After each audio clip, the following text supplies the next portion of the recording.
નમસ્કાર. મંતવ્ય ન્યૂઝના ભવિષ્યલક્ષી કાર્યક્રમ કાલનો દિવસ કેવુંમાં આપનું સ્વાગત છે. હું છું આપની સાથે લખમા.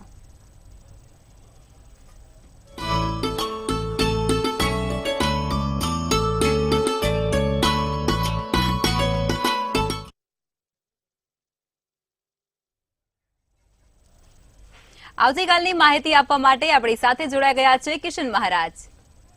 દર્શક મિત્રો સૌને મારા પ્રણામ, નમન, વંદન, સ્નેહથી સ્પંદન, દિલથી અભિનંદન. સૌને જય શ્રી કૃષ્ણ, જય મહાદેવ. શરૂ કરીશું દર્શક મિત્રો. આપણે આજના કાલનું પંચાંગ કેવું રહેશે દિન વિશેષ. અગત્યનો પ્રશ્ન આજે અત્યારે તમે જુઓ છો, કોરોનાના નવા કેસો વધે છે. આયુર્વેદિક કઈ રીતે આપણે એમાં ઉપચાર કરીશું, શું કરવું શું ના કરવું પણ જાણીશું.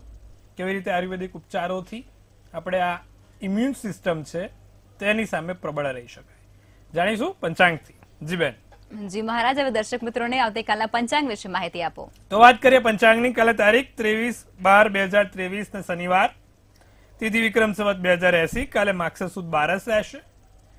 મેષ રાશિનો ચંદ્ર ચાલે છે. તમારો રાશિમાં મેષ રાશિ છે. અલ ને ઈ છે, મૂળાક્ષર અલ ઈ, નક્ષત્ર ભરણી, યોગ શિવ છે, તો કરણ બહુ છે. પંચક્ય વિછોડવાની વાત કરીએ તો કાલે પંચક્ય નથી ને વિછોડો નથી. દિવસ સારો ને ચોખ્ખો છે. સૂર્ય ધન રાશિમાં, ચંદ્ર મેષ રાશિમાં રહેશે. સૂર્યોદય સવારે 7:16 કલાકનો, સૂર્યાસ્ત સાંજે 6 કલાકનો જોવાશે. 2:45 નો ચંદ્રોદય, તો ચંદ્રાસ્ત 4:37 નો છે. અભિજીત મુહૂર્ત 12:16 થી 12:59 નું છે. આ અભિજીત મુહૂર્ત પ્રમાણે કોઈ પણ નાના મોટા નવા કામ કરવા, સારા કામ કરવા હોય તો થઈ શકે છે. રાહુ કાળ છે જે 9:57 થી 11:18 નો જોવાય છે. રાહુ કાળમાં કોઈ નાના મોટા નવા કામ કરવા છે, સારા કાર્યોની શરૂઆત કરવી છે તો થઈ શકે એમ છે. રાહુ કાળમાં કરેલા કાર્યો હંમેશા શુભદાયી ફળ આપે. રાહુ કાળમાં કરેલા કાર્યો હંમેશા આપણે અશુભદાયી ફળ આપે. કોઈ દિવસ એમાં કામ ના કરાય, સારું કામ ના કરાય. રાહુ કાળમાં કરેલું કાર્ય વિઘ્ન વાળું હોય છે. અને ખાસ કરીને શનિવારી રાહુ કાળ હોય તેમાં ક્યારે પણ મુસાફરી નહીં કરવાની. શનિવારી રાહુ કાળ હોય, અમાસનો રાહુ કાળ હોય, એ સમયમાં મુસાફરી કરવી યોગ્ય નથી. તો માટે આ સમયમાં ખાલી થોડુંક તમે જોઈ લેજો, બાકી દિવસ એકંદરે સારો રહેશે. જી બેન. જી મહારાજ, હવે દર્શકોને આવતીકાલના દિન વિશેષ વિશે માહિતી આપો. દિન વિશેષમાં કાલે રામ રક્ષા સ્તોત્રમનો પાઠ. કાલ શનિવાર છે ભાઈ, શનિવાર છે. રામ રક્ષા સ્તોત્રમનો પાઠ કરો. સાથે શક્ય હોય તો એક આંકડાની માળા ભગવાન હનુમાનજીને ચડાવવાની રાખો. અને બીજું, ચમેલીના તેલનો દીવો જમણા પગ બાજુ ભગવાન હનુમાનજીને કરી દેજો. એ બાજુ એટલે એ બાજુ મૂકીને, જમણા પગ બાજુ મૂકીને ચમેલીના તેલનો દીવો કરવાનો, આડી વાતનો. આટલું કરશો ચોક્કસથી લાભ થશે. જી બેન. જી મહારાજ, હવે દર્શકોને આવતીકાલના દિવસ અને રાત્રિના ચોઘડિયા વિશે માહિતી આપો. દિવસ અને રાત્રિના ચોઘડિયામાં પહેલું શુભ ચોઘડિયું છે જે સવારના 8:33 થી 9:53 છે. શુભ ચોઘડિયું આવશે 8:33 થી 9:53 પહેલું. બીજું પછી આવશે લાભ ચોઘડિયું જે 1:55 થી 3:15 નું રહેશે. ત્રીજું આવશે 3:15 થી 4:36 નું. સારા અને શુભ ચોઘડિયા થયા. શુભ, લાભ અને અમૃત છે. સારા અને શુભ ચોઘડિયા છે. એવી જ રીતે રાત્રિના ચોઘડિયાની વાત કરવામાં આવે તો લાભ ચોઘડિયું રહેશે 5:56 થી 7:36 નું. પછી આવશે શુભ ચોઘડિયું 9:16 થી 10:55 નું. અને ત્રીજું આવશે અમૃત ચોઘડિયું જે 10:55 થી 12:36 નું જોવાય છે. આ ચોઘડિયામાં કોઈ પણ પ્રકારના નાના મોટા કામ કરવા હોય તો થઈ શકે એમ છે. પણ કાલે ધનારક છે, શનિવાર છે અને બારસનો દિવસ છે. કોઈ માંગલિક કાર્ય નહીં થાય. નાનું મોટું કરવું હોય તો થાય, પણ લાંબા માંગલિક કાર્યો, શુભ કાર્યોની શરૂઆત નહીં થાય. જી બેન. જી મહારાજ, હવે એક એવો પ્રશ્ન સળગતો આવી રહ્યો છે કે અત્યારે રાજ્યમાં કોરોના ફરી એકવાર દસ્તક આપી રહ્યું છે. તો તેના નિરાકરણ માટે લોકો દવાનો ઉપયોગ તો કરતા જ હોય છે, પરંતુ આયુર્વેદ પણ એમાં ખૂબ જ સારો એવો પોતાનો ફાળો નોંધાવતો હોય છે. તો આયુર્વેદિક એવા ઉપાયો જણાવો દર્શકોને. હવે સર્વપ્રથમ તો અત્યારે તમે જો તો ચારો તરફ કોરોના વકરી રહ્યો છે, ધીરે ધીરે કેસ વધે છે. સર્વપ્રથમ તો જાણીએ કે કોરોના થવા પાછળ મુખ્યત્વે ગ્રહ કયા જવાબદાર. તો સૂર્ય. કુંડળીમાં જ્યારે પણ સૂર્ય નબળો બને ને, સૂર્ય નબળો થાય એટલે માણસની ઇમ્યુન સિસ્ટમ ડાઉન થાય. જે એની ઇમ્યુન સિસ્ટમ છે, બેક્ટેરિયા સેલ્સને લડવાની જે તાકાત છે તે ઢીલી પડી જાય. અને જ્યારે આ ઇમ્યુન સિસ્ટમ ડાઉન થાય છે ત્યારે સામેવાળા બેક્ટેરિયા આપણને જલ્દી લાગી જાય છે અને એના કારણે આપણે આ વાયરસના શિકાર બનીએ છીએ. તો સર્વપ્રથમ તો કુંડળીમાં સૂર્ય પ્રબળ હોવો જોઈએ. અને સૂર્ય પ્રબળ ના હોય તો સૂર્યને પ્રબળ કરવો જોઈએ. જે લોકોને પણ કહેવાય છે કે ભાઈ સૂર્ય નબળો છે અથવા તો જે લોકોને થોડું કોરોનાથી બીક લાગે છે એ લોકો આદિત્ય હૃદય સ્તોત્રમનો પાઠ હવે ચાલુ કરી દે દરરોજ. આદિત્ય હૃદય સ્તોત્રમનો પાઠ નિત્યક્રમ પ્રમાણે સૂર્યનારાયણને જળ ચડાવે નિત્યક્રમ પ્રમાણે એટલે સૂર્ય એમનો બળવાન થતો થાય. તાંબાનું કડું અથવા તાંબાની વીંટી એક પહેરી લે એટલે એનાથી એનો સૂર્ય પ્રબળ રહે, કોઈ એવી મોટી તકલીફ નહીં આપે. હવે વાત કરીએ બીજી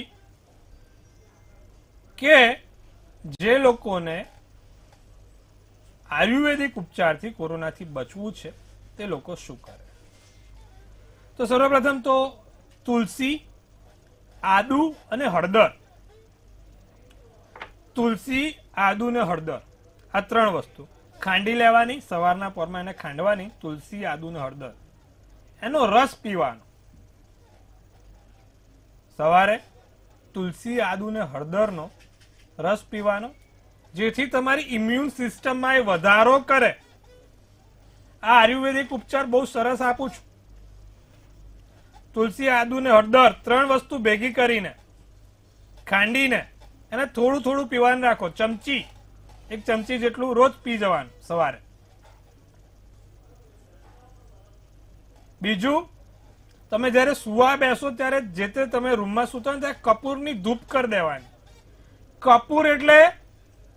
કપૂર એટલે માત્ર ભગવાનને કહેવાય છે ચડાવતી વસ્તુ નથી, એ તમારા જે અનિષ્ટ તત્વો છે, બેક્ટેરિયા છે ઘરમાં, એ બેક્ટેરિયાને પણ દૂર કરે છે અને ઓક્સિજનનો ફ્લો પણ વધારે છે.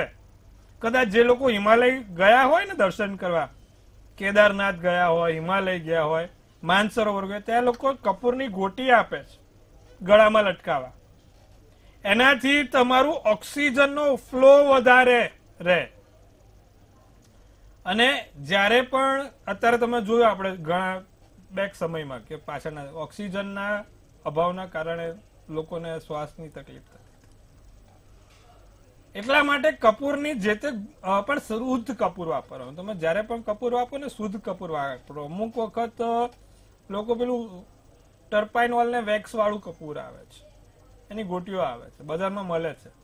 શુદ્ધ કપૂર ઓછા મળે છે, પણ તમે તપાસો એને શુદ્ધ કપૂર ક્યાં મળશે. ચોખ્ખું કપૂર જે કપૂરના વૃક્ષથી ચેમ્પોરમાંથી આવે અને એની ધૂપ આખા ઘરમાં પ્રગટાવવાની. કપૂર લવિંગની ધૂપ પ્રગટાવો એટલે તમારા બેક્ટેરિયા દૂર થાય, ઓક્સિજનનો ફ્લો વધારે થાય, ઊંઘવામાં સરળ પડે. ઓશિકા નીચે બે કપૂર મૂકીને સુઈ જવાનું. હવામાં એ છે ને પીગળી જાય, એમને નથી પીગળતી, હવાના બેક્ટેરિયાને મારે છે એટલે પીગળી જાય છે. તમે મૂકજો કપૂર, ઉડી જશે બીજા દિવસે. કેમ? કેમ કે હવાના બેક્ટેરિયાના રજકરણમાં એની વસ્તુ થાય છે. તુલસી, આદુ, હળદર સર્વશ્રેષ્ઠ ઉપાય કીધો. ખાંડીને સવારે ચમચી પી જાઓ, ઇમ્યુન સિસ્ટમ સારી રહે. સૂર્યનારાયણ, સૂર્ય તડકો તમારા શરીરને શક્ય હોય એટલો આપો.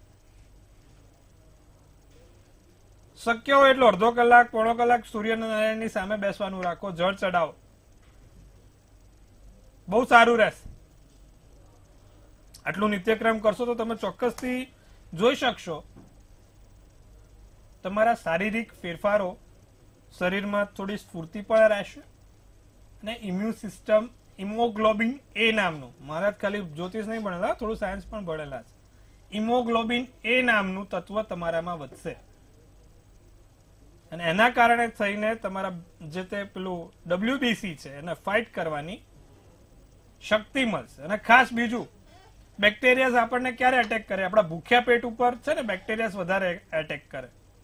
માટે ભૂખ્યું પેટ રહેવું નહીં, શિયાળામાં તો ખાસ. એટલે થોડો નાસ્તો સવારે કરવાનો, બપોરે સાંજે નાસ્તો કરતું રહેવાનું. ભૂખ્યું પેટ હોય તો બેક્ટેરિયાઝને જલ્દી આવી થઈ જાય પેટ ઉપર, એટલે થોડું થોડું રહેવાનું. પાણીનું પ્રમાણ વધારે રાખવાનું, પીવાનું.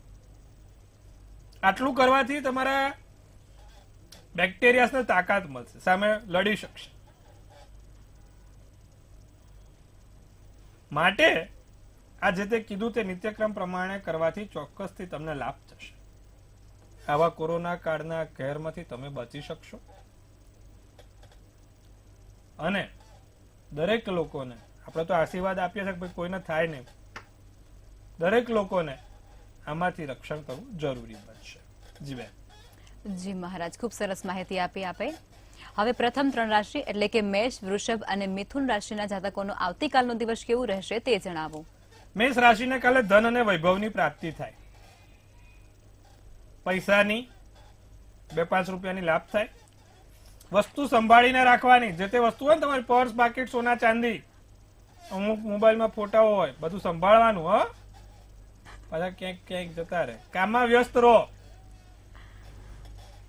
એક કામ પૂરું થાય ને બીજું કામ, ને બીજું પૂરું થાય ને ત્રીજું કામ. કામમાં વ્યસ્ત રહો. શ્વાસ લેવાનો સમય ના મળે. લોકો કહે છે શ્વાસ લેવાનો સમય નથી, તો આપણે અમુક વખત પૂછે કેમ મશીન ઉપર ચાલો છો? કે અરે ભાઈ એટલો બીઝી છું, શ્વાસ લેવાનો સમય નથી. તમારે પૂછવાનું કે કેમ મશીન ઉપર ચાલો છો? એટલે આવું જ છે. ટૂંકમાં વધારે પડતા વ્યસ્ત રહી શકો. અચ્છા, જે લોકોને લગ્ન નથી થતા, લગ્નની વાતો આવે છે, અથવા જે લોકોને લગ્ન નથી કરવા પણ ઘરના પ્રેશરમાં આવીને લગ્ન કરવા પડે, અથવા તો ઘરેથી કે ના કે ભાઈ ઉંમર થઈ ગઈ છે, સારી કન્યા કે વર શોધી લાવો, તો એવા બધા માટેનો કાલ દિવસ સારો જ. પાછો વાદળી શુભ કલર, શુભાંક 2 છે. વાત કરીશું વૃષભ રાશિ. કાલે ધારેલા કામ પૂર્ણ થાય. જે તે વિચાર્યું છે કે આજે આ કરવું જ છે, આમ કરવાનું છે, એવું દરેક ધારેલા કાર્ય પૂર્ણ થશે. કોઈ નવી વસ્તુઓ જાણવા મળે જીવન. કોઈનું ખોટું ના કર. ધનનો ખર્ચો રહ્યા કરે. નાનો મોટો ધનનો ખર્ચો થાય. ભૂરો શુભ કલર, શુભાંક 1 છે. તો વાત કરીએ મિથુન રાશિની. મુશ્કેલીઓનો સામનો કરવો પડે. મિથુન રાશિ વાળા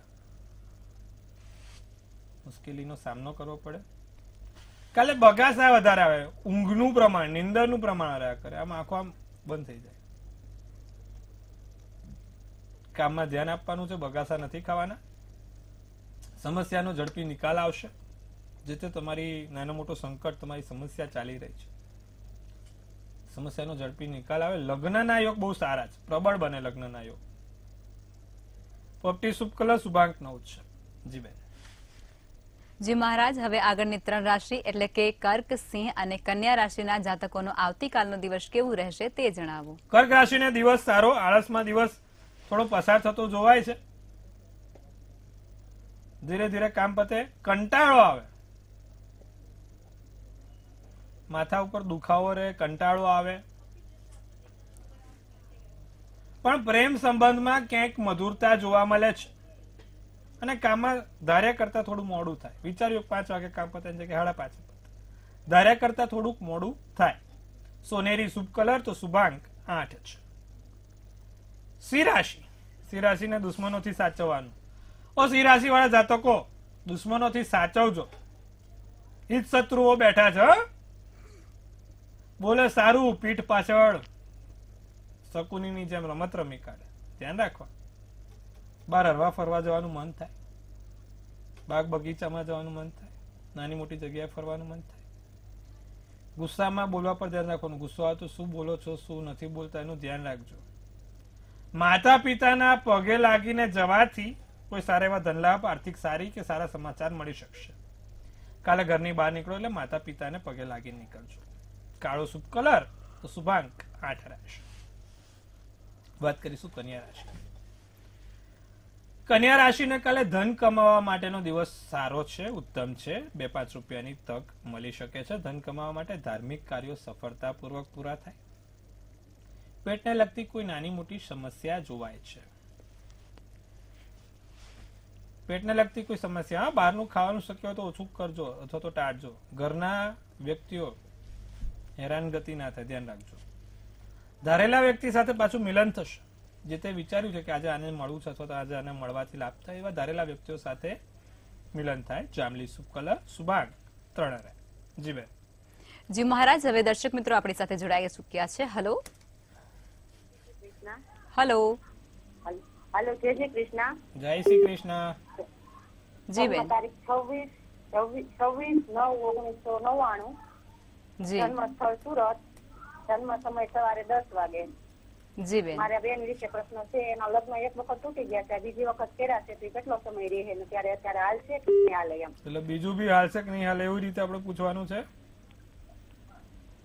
ત્યારે એને બહુ વધારે તફાવત છે, નાના મોટું છે તો હાલશે કે નહીં એમ જાણવાનું હતું. હવે જો મીન રાશિનો ચંદ્ર છે, તુલા રાશિનું લગ્ન છે, રેવતી નક્ષત્ર અને પ્રદોષનો જન્મ છે. બેન તમે એના લગ્ન અત્યારે ખોટા કરાવો છો અને શનિ મેષનો જ છે. 32 એક લગ્ન જ થવાનો છો. તો જો જયારે પણ મંગળ 7મે શનિ 7મે હોય એટલે લગ્ન ભંગ કરાવે.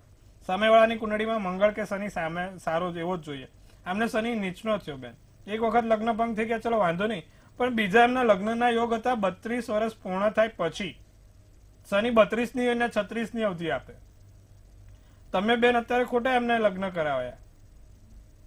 જયારે પણ એકાદ વખત લગ્ન ભંગ થાય એટલે સમજવાનું મંગળ શનિનું નડતર હોય. અને પછી બીજું છે ને 32 કે 36 મંગળની અને શનિની અવધિ 32 કે 36 ની હોય ત્યાં સુધી મેળ જ ના પડે. એમાં નીચનો શનિ તો હેરાનગતિ કરે. 7મે નીચનો શનિ એટલે પતી ગયું બેન. ચલો વાંધો નહીં, જે થયું છે થવા દો. હવે એના માટે આપણે ઉપાય શું કરવાના? શનિ ચાલીસા રોજ એમને ચાલુ કરાવી દો. દરરોજ સાંજે શનિ ચાલીસા કરે. એલેક્ઝેન્ડ્રાઇટ નામનો એક રત્ન આવે, એલેક્ઝેન્ડ્રાઇટ. એ રત્ન ચાંદીની કહેવાય છે કે પેન્ડલમાં ચાંદીની ચેનમાં પહેરે, શનિવાર સાંજે સરસિયામાં ડુબાડીને. બીજું આવે શનિ મહારાજના મંત્ર જાપ, ઓમ પ્રાંગ પ્રીંગ પ્રોંગ સ શનેશ્વરાય નમઃ. જો આટલું નિત્યક્રમ પ્રમાણે કરશો તો ચોક્કસથી ધીરે ધીરે પણ સારી રીતે લગ્ન ગાડું ચાલશે, વાંધો નહીં આવે. નિત્યક્રમ પ્રમાણે લાભ જોવાશે. જી બેન. જી મહારાજ, અન્ય એક કોલર આપણી સાથે જોડાયા છે. હલો. હેલો. જી બેન. મારે છે ને મારા ભાઈ વિશે પૂછવું છે. જી. એમ 13/5/2005 જી. એના નોકરીના યોગ છે કે નહીં? પણ સમય અને સ્થળ જણાવો. સ્થળ અજાબ ને જન્મ સમય બોલો. 5:30 દિવસના. જી. હવે બેન એમને શનિચંદ્રનો એક વિષયોગ છે અને 12મે રાહુ હોવાથી એમને સમસ્યા છે. શનિચંદ્રનો વિષયોગ હોય એટલે દરેક દર્શકોને મેં કીધેલું છે પીળી સરસવ અને દૂધ શંકર ભગવાનને ચડાવવાનું રાખવાનું. તમારે પણ બેન એટલું કરવાનું છે, પીળી સરસવ ને દૂધ શંકર ભગવાનને ચડાવવાનું છે. 12મે રાહુ હોવાથી ઓમ રામ રાવે નમના મંત્રનો જાપ. અને ગુમેદ નામનો રત્ન આવે, ગુમેદ. પહેલી આંગળીમાં ગુમેદ પહેરવાથી એમને ચોક્કસથી લાભ થશે. આટલું કરાવો, જીવન સુધરી જશે. જી બેન. જી મહારાજ, અન્ય એક કોલર આપણી સાથે જોડાયા ચુક્યા છે. હલો. હલો. જી બેન. હા. જન્મ સ્થળ. માતાજી. જય મહાદેવ. જય માતાજી. કિશન મહારાજ, મારે તમને શું વાત કરું એ મને ખબર નથી પડતા. હું કઈ રીતે તમારો આભાર માનું. તમારું બધી વાત અને એ બધા એપિસોડ તમારા જોઈ છે. અને મારે મારા દીકરા વિશે પૂછવું છે. જી. તમે કીધેલું કે છે ને કે તમારા દીકરાના લગ્ન માર્ચ મહિનામાં થઈ જાય તો મારા દીકરાને સગાઈ તો થઈ ગઈ, પણ પ્રશ્ન એટલો છે કે હવે લગ્નના યોગ એમ છે કે મારા જો સામે વાળો પ્રશ્ન સાચી તારીખ નથી તો લગ્નના યોગ ક્યારે હશે મારા દીકરાને? મારે કઈ રીતે જાણવું? કોની પાસે? વાંધો નહીં, મને તમારા દીકરાનું આખું નામ આપો. આપણે અત્યારની પ્રશ્ન કુંડળી પ્રમાણે એનું ગોચર કુંડળી પ્રમાણે જોઈ લઈએ. નામ આપો. કહીને કે એની વાત જ રહેવા દો તમે, પછી આવા એટલો આનંદ આવે. એક એપિસોડ અમે ચૂકતા નથી મહારાજ. એ મારા દીકરાનું તારીખ મેં તમને કીધી હતી, પણ તમે કીધું તો 23 તારીખે માર્ચ મહિનામાં 24માં તો હગાઈ થઈ જ જાય. તો થઈ ગઈ હગાઈ તો થઈ. મારા દીકરાની જન્મ તારીખ છે 23 તારીખની રાત અને 24 તારીખ 24/1/2000 જી. રાતના 2:30 વાગ્યાનો ટાઈમ. જી. અને જન્મ સ્થળ જામનગર નું કાલાવડ છે ને એનું મેઘપર ગામ. જી. અને મારા દીકરાનો સમય રાતના 2:30 વાગ્યાનો કીધું ને. જી. હવે એમાં એવું છે, સિંહ રાશિનો ચંદ્ર વૃશ્ચિકનું લગ્ન છે, પૂર્વ ફાલ્ગુની નક્ષત્ર. 7મા સ્થાનનો માલિક શુક્ર અત્યારે ધન સ્થાનને દ્રષ્ટિ આપે છે અને જેની મહાદશા અંતરદશા શુક્રમાં શનિ છે. 2024 આપણે હવે ચાલુ થશે બેન. એના માર્ચ મહિના સુધીમાં એના કોઈ પણ સારા કામ થઈ જાય અને આવતા નવેમ્બર ડિસેમ્બરમાં ગમે તે રીતેના લગ્ન થઈ જશે. તમે ચિંતા ના કરો. આ માર્ચ કાં તો નવેમ્બર ડિસેમ્બર બેમાંથી કોઈ એક સમય છે, એમાં એના લગ્નના યોગ થશે. અત્યારે સારી દશા ચાલે છે, ચિંતા કરવાની જરૂર નથી. ચોક્કસથી એનું થઈ જશે. કપૂરને લવિંગ એને જોડે રખાવજો. હવેથી કાલથી શું કરવાનું ખબર છે? કાલ શનિવાર કપૂરને લવિંગ એક જોડે રખાવડાવવાની એના પાકીટમાં અને પછી બીજા દિવસે એને પીપળે મુકાઈ દેવાની. આટલું નિત્યક્રમ પ્રમાણે કરાવો, લાભ થશે. જી બેન. જી મહારાજ, હવે આગળની 3 રાશિ એટલે કે તુલા, વૃશ્ચિક અને ધન રાશિના જાતકોનો આવતીકાલનો દિવસ કેવું રહેશે તે જણાવો. તુલા રાશિને વાદ વિવાદોથી દૂર રહેવાનું. અમુક વખત કેવું થાય કે આપણે ઝઘડા કરવાના હોય પણ સામેથી લોકો આવે, તો વાદ વિવાદોથી દૂર રહીશું. સહકર્મચારીઓથી લાભ થાય, ફાયદો થાય. તમારી ત્વચા તમારા સાનુકૂળ પરિણામો આપશે, ત્વચાનું ધ્યાન રાખશું. બીજું, મતભેદ ના થાય કોઈની જોડે. મેં કીધું ને, લોકોનો ઝઘડો આપણે નથી કરવો પણ લોકો સામેથી કરવા આવે, ધ્યાન રાખવાનું. ગુલાબી શુભ કલર, શુભાંક 1. વાત કરીએ વૃશ્ચિક રાશિની, મોટા ધનલાભ થાય, આર્થિક સ્થિતિ બહુ સારી જણાય, વાંચન થાય, તમારા પોતાના અંગત વ્યક્તિઓ સાથે વાંચન થાય. લાલ કલરની એક પેન જોડે રાખજો, કાલ વૃશ્ચિક રાશિ વાળા લાલ કલરની એક પેન જોડે રાખજો, એનાથી લાભ થાય. નવી જવાબદારી મળશે, નવી જવાબદારીઓનું સોંપન થાય. પીળો શુભ કલર, શુભાંક 6 રહેશે. ધનરાશિને મગજમાં સતત વિચારો ચાલ્યા કરે, માથા ઉપરના વિચારો હટશે નહીં. શું કરું શું ના કરું ખબર ના પડે. આમંત્રણ મળે, નવી જગ્યાએ આમંત્રણ મળશે. નિર્ણય લેવામાં ક્યાંક મુશ્કેલી જણાય છે. બીજું, ભૂતકાળનો સમય, ભૂતકાળની વીતેલી યાદો યાદ આવે. ક્રીમ શુભ કલર, શુભાંક 5 રહે. જી બેન. જી મહારાજ, હવે અંતિમ 3 રાશિ એટલે કે મકર, કુંભ અને મીન રાશિના જાતકોનો આવતીકાલનો દિવસ કેવું રહેશે તે જણાવો. મકર રાશિને કાલે પ્રમોશન મળે, આગળ જતા પરિણામ સકારાત્મક જોવાય છે, લાભ મળે. અણધાર્યા લાભ, આકસ્મિક અણધાર્યા લાભ થાય. કોઈ વસ્તુ ભૂલી ના જવાય, વસ્તુ ખોટી ના પડે, તેનું ધ્યાન રાખજો.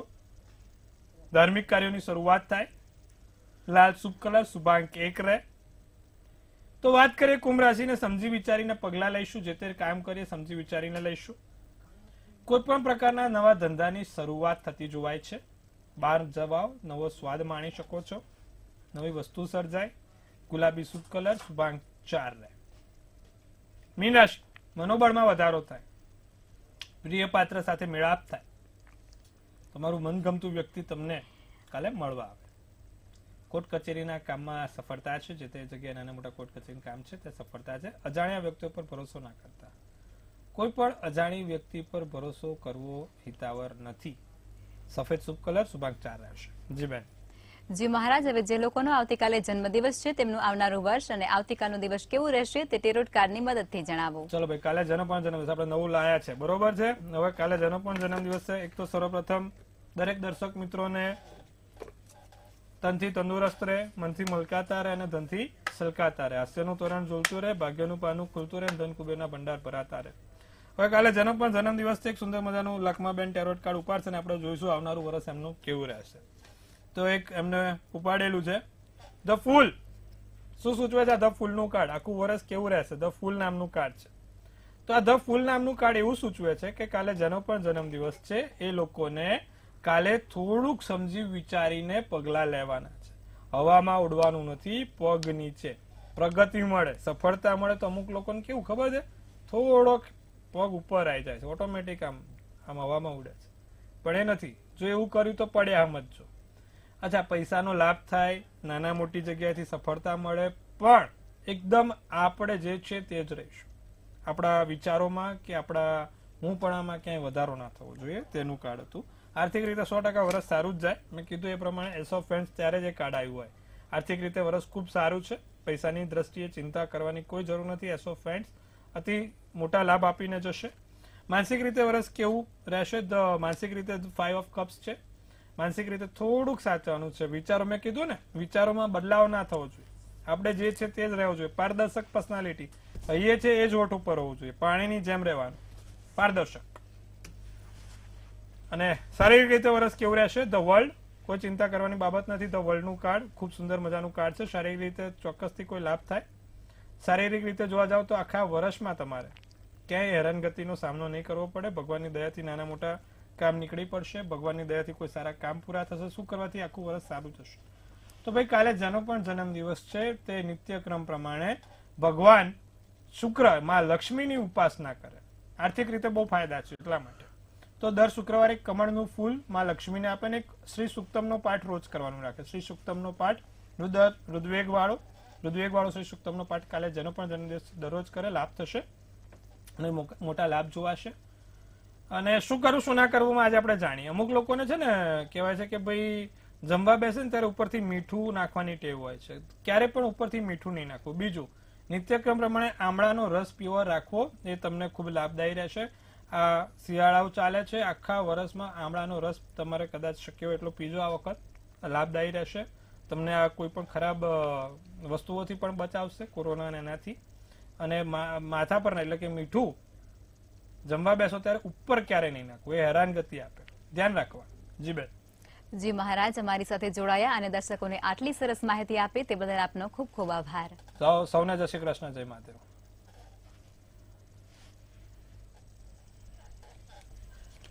હવે નોંધી લો કિશન મહારાજનું સરનામું અને કોન્ટેક્ટ નંબર.